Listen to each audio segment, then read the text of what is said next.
Ini ndinogara ndichishungurudzika because 3 years back ndakambodanana neboyfriend yesister yangu. Ndinogara ndichizvibvunza kuti ko ndakazviitirei, especially pandotaura nesister yangu achindiudza kuti andisuwa or tichitaura dzimwe nyaya. She's so caring and she loves me. Ndo zvinondiwedzera kundidzingwa.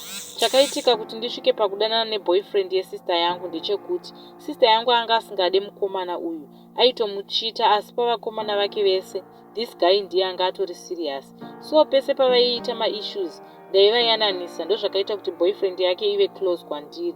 Until tazotanga kudanana, at first I felt so guilty, but ndakangozvisimbisa kuti handiti sisi vangu vanoti havamude here. Ndakazomusiya because sisi vakanga vakumuda, iye anga asasavade akuda inini. Ndipo pandakachuza sister yangu because she is my blood. Ndanga ndakunzwa kurwadziwa nekushungurudzika kwavo. Guys, ndibatsirewo kuti ndodii kuti guiltiness iyi ipere, because sometimes ndinotoshaya hope ndichingorigreta. Even though sisi vangu navo vakazoroorwa nemumwe mukomana, ininiwo ndakaroorwawo, but zvichiri kungondiremera nanhasi.